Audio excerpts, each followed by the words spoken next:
Today we're going to be talking about applying for promotion, and we're excited to have Dr. Nannette Glenn and Dr. Heather Rasmussen with us today. I'm going to go ahead and introduce them and then hand it off to them. Dr. Glenn has a PhD in general special education, and education is really second nature to her. After almost 30 years of working in higher ed, she's brought her passion for teaching and learning to Dallas, where she was named Dean of the College of Graduate and Professional Studies at ACU in January of 2021. Dr. Glenn earned her PhD again in general special education and her Master of Education in multicultural special education from the University of Texas at Austin, as well as a Master of Science in Education and Entrepreneurship from the University of Pennsylvania Graduate School of Education and the Wharton School. Her hobbies, when I asked her what her hobbies were, she said antiquing, decorating, and creating arts and crafts projects. She also loves learning about the history of things and learning trivia. Finally, she also loves playing with her granddaughter, Ava, who I believe, if I'm right, Nannette, she's about 6 months. So she's just a beautiful little girl. Next, I'd like to introduce Dr. Heather Rasmussen. She's an associate professor of organizational leadership in the College of Graduate and Professional Studies and has been with ACU Online since 2017. She has a master's and PhD in counseling psychology from the University of Kansas. She completed a 2-year National Institutes of Health funded postdoctoral fellowship in cardiovascular behavioral medicine at the University of Pittsburgh Medical Center and Carnegie Mellon University. She's also a licensed psychologist in Kansas. Her research in health psychology and positive psychology has been published in peer-reviewed journals such as the Annals of Behavioral Medicine, Emotion, and the Journal of Personality, along with other publications. Now, I asked for a fun fact for Heather, and she said that she was a film major in undergrad. So for 2 weeks, she had lunch with Clint Eastwood because she was working on the film, The Bridges of Madison County. So glad to have her with us as well. And we're honored to have both of you. Just real quick instructions for everyone. If you would place your questions in the chat, we're going to try to pause every once in a while, and I'll ask questions based on what you put in the chat. I can't guarantee that I'll get to every question, but I'll do my best. And also at the end of our session today, I'll email out the recording as well as the slides that we're using today, because I know a lot of you may want to get some of these details down, but I'll email out the slides and an email to everyone as well. So today our plan is Dr. Glenn is going to share with us the process of applying for promotion, and as well as some tips and tricks on how you can use that information for applying for jobs or things here at ACU or other educational institutions. And then Dr. Rasmussen is going to share with us an example portfolio that she used when she prepared for a promotion. So I'm going to turn it over to you, Dr. Glenn, and let you start explaining the process for applying for promotion. Okay, thank you so much. Can you all hear me? I do apologize. I'm in the airport and it may get a little noisy, but Dina has assured me that she will keep up with the questions if there are any, and we can go from there. I want to thank you for coming to this session, because this is a very important part of our process in terms of how we move from rank to rank within our disciplines.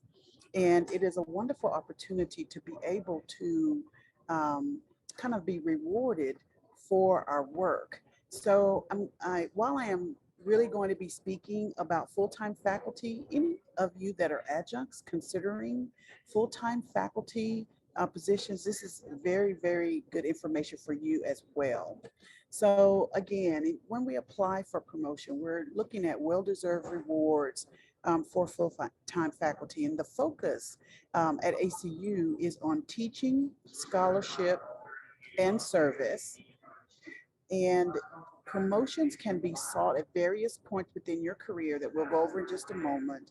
And overall, it's an opportunity to showcase those talents and skills that you have in your discipline in a meaningful way. So when we look at applying for promotion in the deadlines, I wanted to go over that first because it's very important, since these are pretty hard and fast deadlines. The intent to apply needs to be voiced at the time that you have your annual review.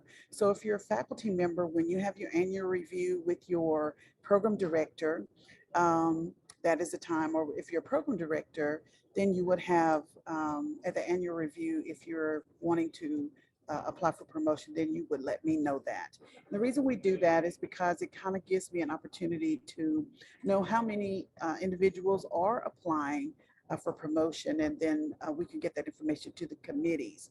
So if you look at the due date of the application, it is due September 1st. If September 1st falls on a weekend or holiday, it will be the next business day following that September 1st. You will receive a decision in writing on October 15th. And then should you be awarded the promotion, then it will begin November 1st. And that would be with your, that comes with the little raise. And I'm not exactly sure what that amount is, but because I think it differs, I guess, from budget year to budget year, but we will definitely find that out for you. Our applications are reviewed by a committee that consists of program director, myself, the dean, and the provost. And so we review all of your information so that we can come to consensus about those who would be moving to that promotion status. When we think about the criteria for promotion, we have to kind of start at where we have our current rankings. And our current rankings that we have within the College of Graduate and Professional Studies are instructor. The instructor is generally someone who comes along and they do not have a terminal degree or doctorate degree, but they may be working towards that. Then we have the rank of assistant professor. This is the general entree into all universities in terms of the ranking, and it generally is reserved for those who have those terminal degrees. Then next is associate professor and then professor. So when we think about promotion from rank to rank, if we think about starting at the assistant professor, which is where we would begin, then we would be promoting to associate professor. You have to have 2 years of service at ACU Dallas for that. Then associate professor to professor is 6 years.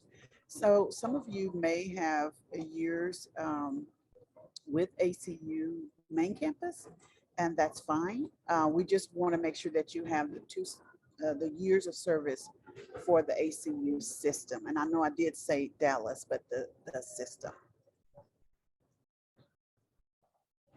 What do you need when you prepare for getting your materials together for promotion? Well, when we think about this, there are several questions that are used to kind of ground our thinking in that where we are self-assessing or reflecting upon our experiences and achievements. And we also provide concrete examples of some of those because it helps to give us an understanding and insight into what you are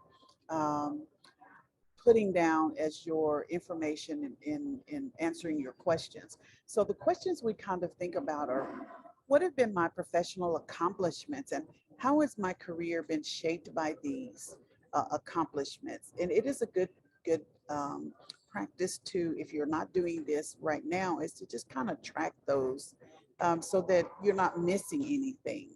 Everything in our discipline is pretty important. And so it's something that you want to make sure that you've reflected upon.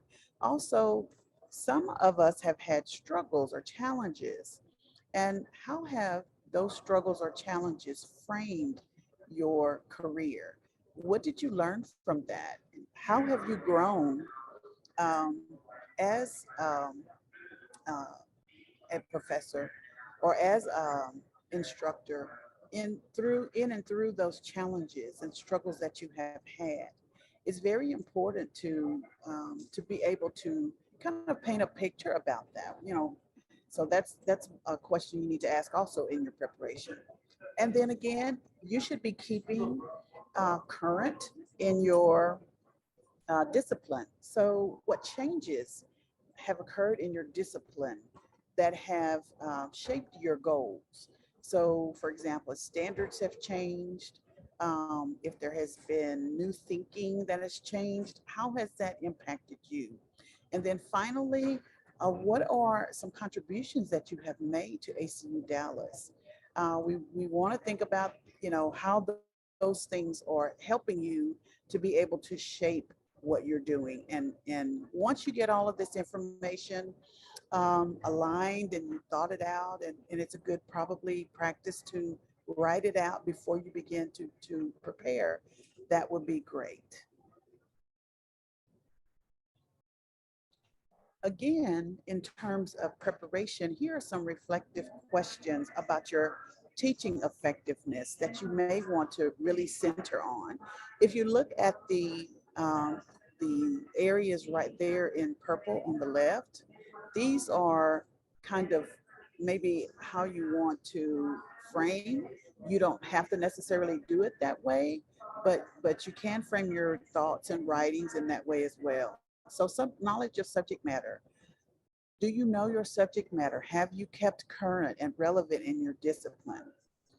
How do you communicate your enthusiasm to your students about your subject matter? So I have been in some classes and observed some faculty who are not excited about what they do.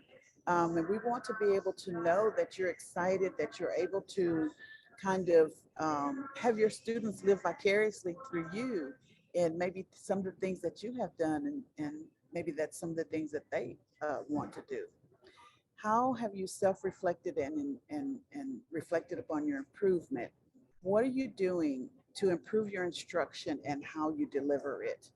I know that we are now, we're doing online instruction, and we have been since the opening of ACU Dallas in 2016. But are you giving attention to best practices in online instruction?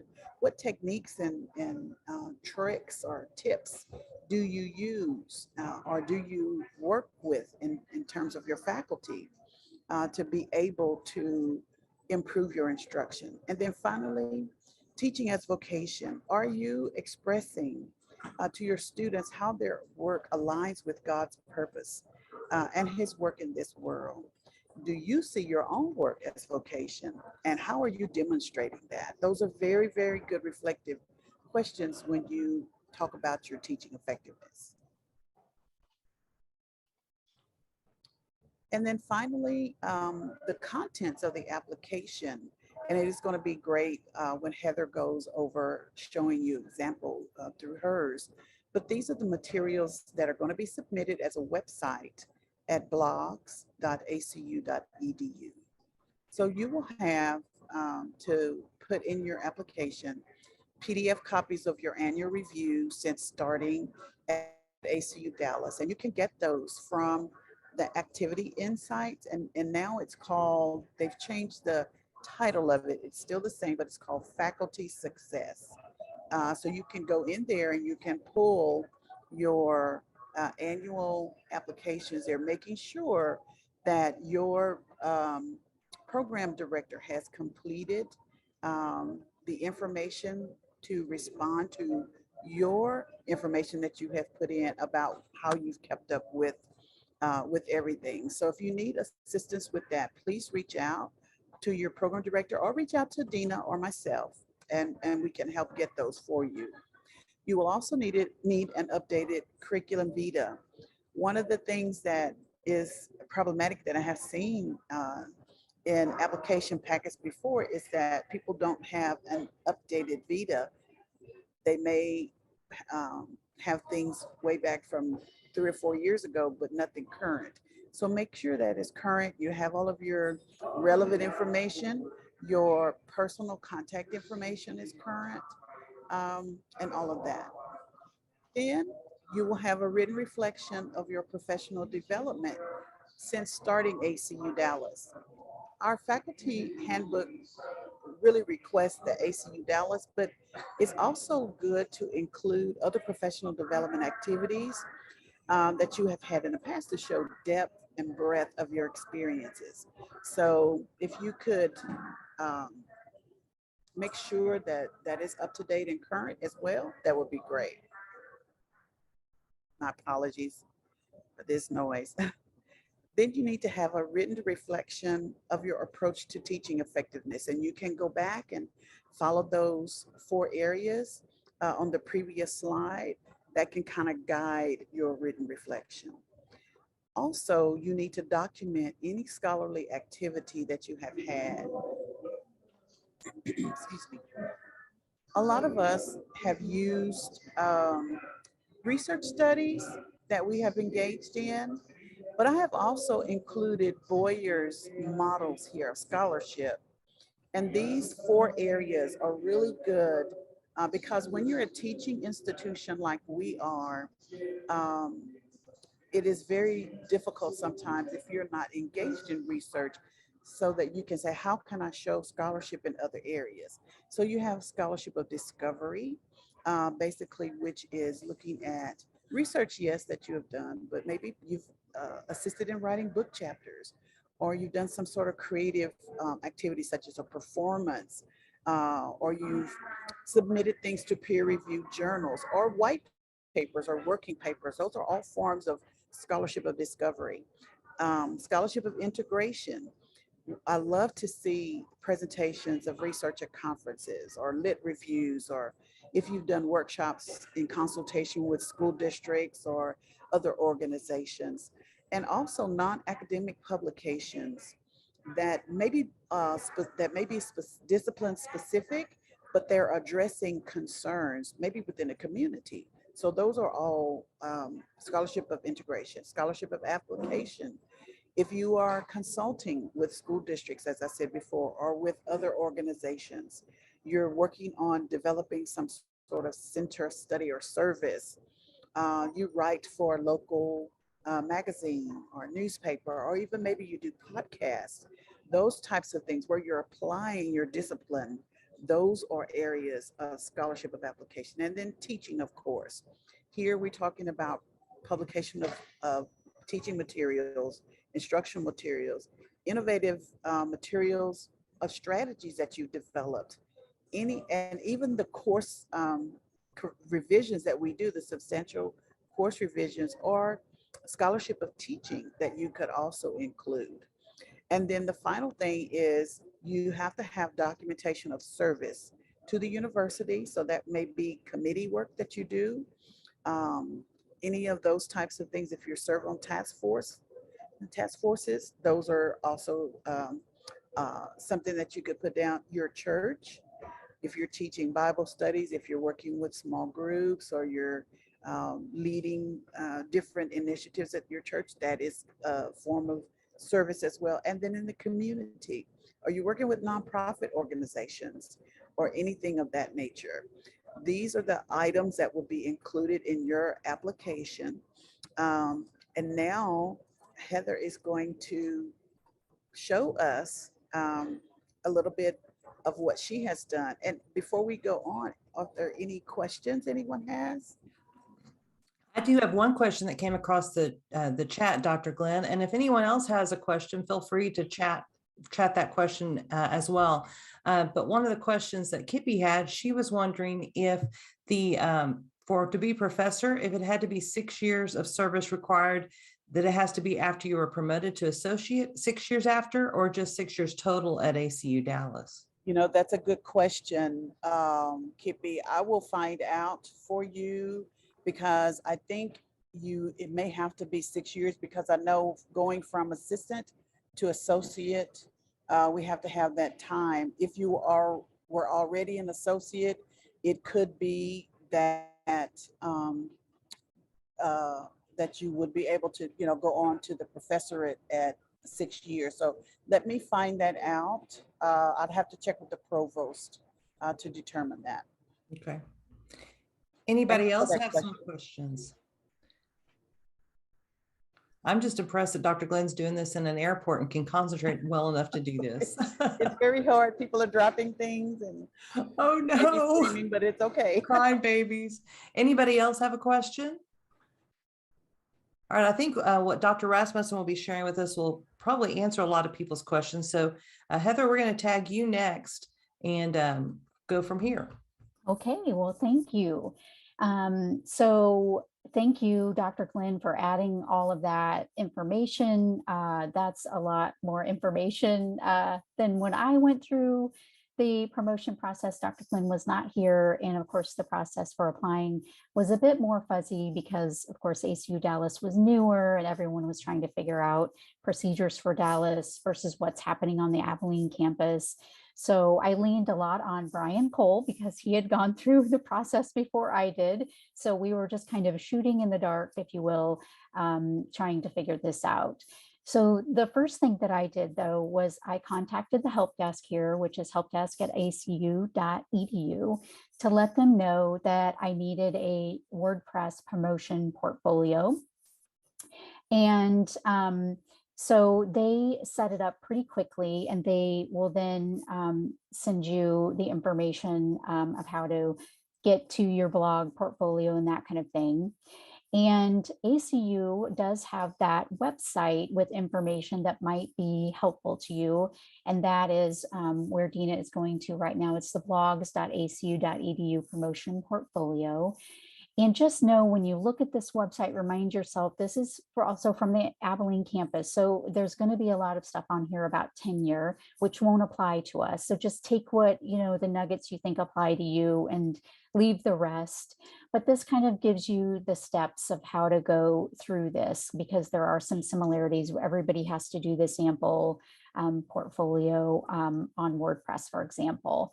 But this page also includes some sample portfolios. And again, these are going to be tenure track folks on the Abilene campus, but you can just see how they set things up and what images they included and what information they included. So it's helpful in that way to kind of see just how people set things up. Now they have these video tutorials for WordPress, which they didn't have when I applied. So that's wonderful, because one of the trickiest parts I feel like of this process is learning how to use WordPress and get all of your information into WordPress so it looks nice. So I would recommend taking some time and looking at this page, but also going through those videos, because to me, that was one of the more time-consuming parts of this process. Was me trying to figure out how to tweak things within the WordPress blog to make it look okay. And once you get everything up in your blog the way you want it, then it tells you how to make your blog visible so that your committee can go in and look through all of that information for your promotion. So for my portfolio, just as you look through it, just remember that Dr. Glenn gave you a lot of good information that may differ from what I have on mine. But the first page I did was an overview page.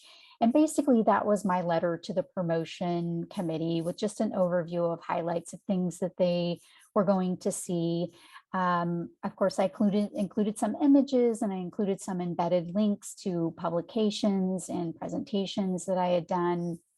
So again, just kind of an overview of what the promotion committee will see. And then, as Dr. Glenn mentioned, you want to make sure you have your CV updated. What I did is included a downloadable PDF and also just copied and pasted all, I don't know, however many pages I had of a CV. And this, I will say, was one of the trickier parts, because of course, if you're trying to take it from a Word document or PDF and putting it in this blog, all of the formatting gets a little crazy, or it did when I did it. Maybe WordPress is better but just leave yourself time to do that.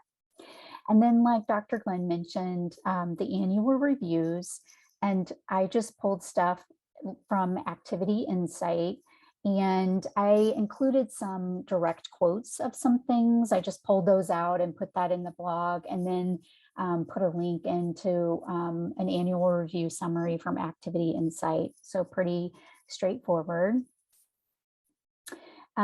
Teaching effectiveness.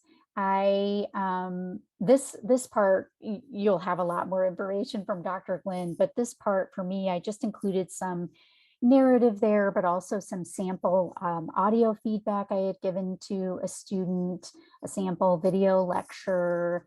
I pulled out some quotes from students from emails and included those, and also some quotes from some course evaluations that I included. And then at the bottom, of course, I put the PDFs of some course evaluations in there as well. And kind of a list of courses I had taught by that point. So scholarship, Dr. Glenn gave you a good roadmap of what you should include for scholarship. And mine was just focused on research because that's all I knew at that point as far as scholarship. I thought that's what they were looking for. But again, I embedded links to publications that I have, to I think some presentation that KK O'Byrne and I did. So that's kind of what I did for scholarship.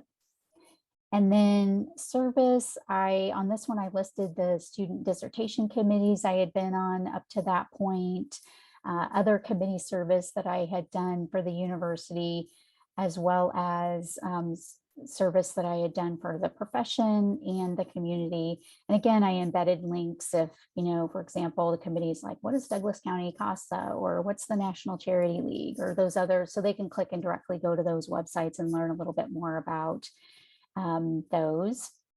And then finally, on professional development, this was just a narrative reflection. And again, Dr. Glenn gave you some good questions that you can use to think about your reflection of your teaching and your time at ACU. But what I would say as far as tips and tricks, as Dr. Glenn mentioned, I would start gathering PDFs of your any presentations, publications, any of the teaching information, links, and just start putting all of that stuff into like a digital portfolio. If you don't already have one, some of you probably do because you're on top of things. And then also, what images do you want on your blog, that kind of thing. And just make sure that it podcasts, like Dr. Glenn mentioned, but just make sure that you're gathering those things and leave yourself time to learn WordPress if you've not done it before, because it's not as user-friendly as a lot of things are, or as intuitive. And so my husband does some web design, and he had to actually help me get some of it to work right. So hopefully it won't be cranky like it was for me, but that's kind of what I did. That's wonderful. Thank you, Heather. Dr. Glenn, I'm going to transition to you real quick. What would you, when you're looking at Heather's portfolio, what are some things that you thought she did well that you would love to see others replicate? I think the examples of her information are very, very good. When you think about what you're doing, if you can have topical areas that the committee could click on to see additional examples, you may not need to put them all within the context of what is written, but the links to get to those would be very, very, very helpful. I think the format with the color, it's personalizing this. It's showing her interest in, I'm proud of what I do, and I'm proud of who I am. And that's always very, very appealing to a committee member. No one wants to just read narrative. That is not appealing at all. And it's like, okay, let me just get through this or whatever. But I think it's very clear, it's very organized, and helpful for one to move from subject to subject. Wonderful. We did have a couple of questions that came up in the chat. One of the things that Jackie asked, are there any differences in the portfolio requirements for full professor compared to the other levels? Did you say for a full professor? Yes, ma'am, for full professor. No, they're not, just the same type of information, but I think if you are seeking full professorate promotion, you would really, really want to have a great depth and breadth of experiences identified. Um, Something I would expect more from one who is applying at that level than for one who is going uh, from assistant to associate. Great. And Dana did ask in the chat if everyone would be able to see your example portfolio, Heather. I think if we share that link in the PowerPoint slides, everybody should be able to see it. So after our presentation today, I'll email out these PowerPoint slides that have a link to Heather's example portfolio and also all of the information Dr. Glenn shared. KK asked, Heather, is there anything you wish you would have done differently? And maybe what was the most challenging part of the process? KK, as I mentioned, to me, the challenging part was really kind of trying to figure out what to put on there. But I think now Dr. Glenn has given a lot of good information. I was just thinking, gosh, I could print out what she said and almost create like once a year, like, what have I done in these categories? Kind of, when I'm doing my activity insight, like, what could I do differently this year? What could I try to do? So I think that would be helpful. And then, of course, like I mentioned, WordPress was a little bit more cranky than I thought it should be.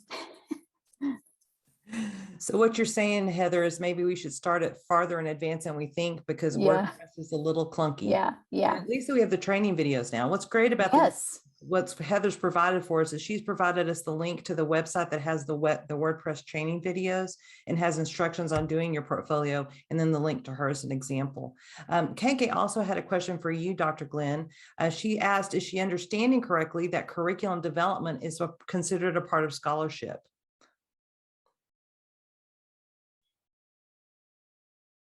Oh, looks like Dr. Glenn is frozen.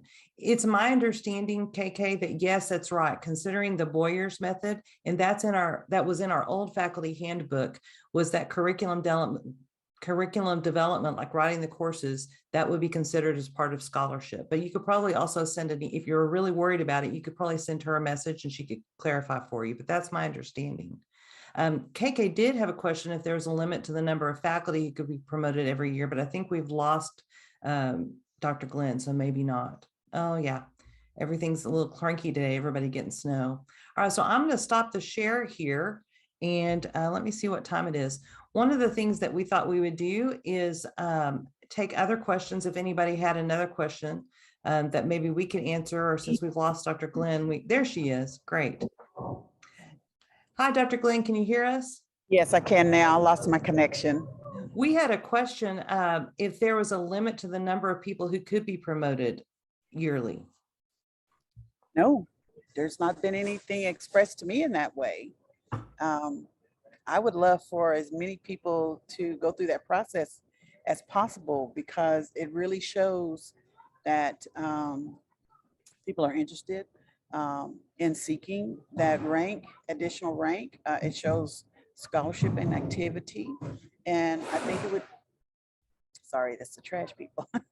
It would just be an opportunity for us to demonstrate that we have a number of faculty who are progressing toward that mark. Great. Well, any other questions from anyone? And y'all are welcome to unmute and ask them yourselves if you would like. Okay, well, tell you what, one of the things we thought we would do next is go to breakout rooms. And in the breakout rooms, you can certainly introduce yourselves to each other because we have some people here that are adjuncts that we may not know each other. So we'll have about 4 people in each breakout room, but then I'm going to also chat you a question. In the breakout room, if you could also discuss what are some areas that you probably need to work on. when it comes to applying for promotion. Like when I look at think of my own things that I might need to develop, I'm like, I probably need to kind of get together a list of scholarship things and what qualifies and see what I need to improve in that area. So I'm going to just put y'all in breakout rooms for probably 10 minutes. And then we'll come back and see if y'all have any other questions. So I'll just do that really quick. We're going to have, let's see, 3. Oh, everybody's leaving me. I see what people's feelings are about breakout rooms. All right, so we'll try this and get to know each other and then share what you think you probably need to work on and improve the next year or month or months to apply for promotion. So here we go. We'll see if this works.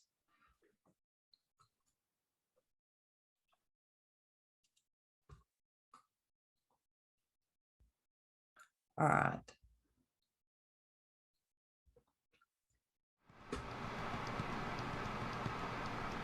Thank y'all for everyone joining us today and coming in out of the breakout rooms. Y'all are the warriors. You stuck through us in the breakout rooms where you actually had to talk to people. So I'm so proud of you. Let me see if we have everybody back. I think all of our breakout rooms are closed now. Just for the rest of you, that we are having our April event with Dr. Jackie Halstead attending to Burnout. We'd love for y'all to join us. Jackie is just one of these angels on earth, and I think you'll really enjoy it. But thank you for coming today. Do you have any questions that you want to ask Dr. Glenn or Heather to wrap up, or anything that, sorry, Jackie, I called you an angel on earth. I hope I didn't embarrass you. But anyone have any questions to wrap up or ask Heather or Dr. Glenn while we have them available? You can unmute and ask or put it in the chat, whatever you would like to do.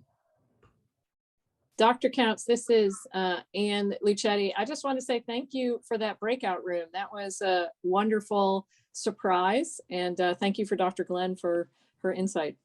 Good. Problem. My pleasure. Ann is, by the way, Ann is one of my adjuncts, and she's a superstar. So I'm so glad that was a blessing to you, Ann. Awesome. Awesome. Anyone else have a question? Well, after this, I'm going to email out, once I get the recording, I'm going to email the recording out and the PowerPoint slides so you have access to it. But I know that Dr. Glenn, myself, and Dr. Rasmussen will be happy to answer any questions you have or any things that just pop up that you think about after this. But thank y'all for staying through the breakout rooms. Thank you for being here today, and appreciate Dr. Glenn and Dr. Rasmussen blessing us with their wisdom. Y'all have a good day. Thank you so much. Enjoy your day, everyone.